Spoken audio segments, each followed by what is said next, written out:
Welcome back. We've got the shape now, a centre, a lit up interior, a horizon, and beyond it, antevalence, the raw, unformed material. Today we go to the edge between what's lit up and what isn't. The paper calls it the boundary, and it says, this is where the action is. Two things happen there, constantly, in both directions. The first is integration. Raw material becomes structured experience.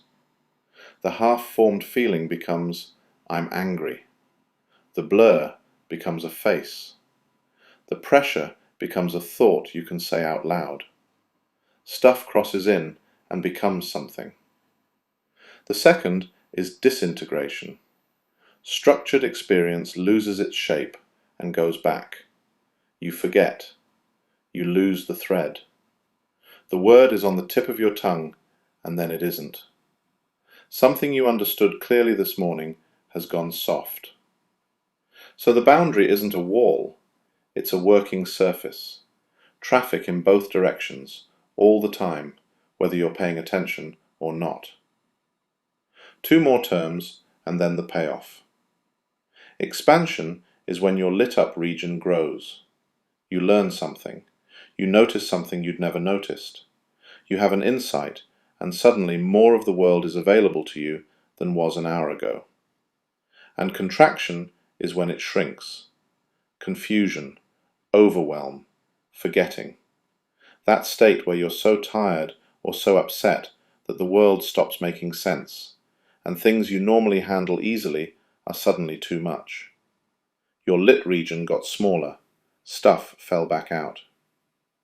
And now the concept that does the most practical work in the whole paper. Boundary stability. Your edge is not equally solid all of the time. Sometimes it's steady. Things come in at a manageable rate, get organized properly, and stay organized. You feel clear. You can think. You can talk to people, and it works. And sometimes it's volatile. Things flood in faster than you can shape them, or things you'd shaped fall apart. You feel scattered, raw, unable to think straight, unable to explain yourself. Stability isn't fixed, it varies, and the paper lists what moves it: tiredness, stress, trauma, alcohol and drugs, meditation, and, importantly, who you're with. Now here's why this matters more than it might sound. Here's the practical claim, and it's a real one. A lot of distress might be about the boundary, not the content. The usual approach to someone who's suffering is to go after what they're experiencing. What are you thinking? What's the belief? Let's find the bad thought and fix the bad thought. But this model suggests a different target altogether. Maybe the problem isn't what's arriving. Maybe it's that the edge is processing everything too fast or too raw, letting things in that should have been kept out, or failing to hold together things that should hold. Which means the useful intervention might not be change what you think.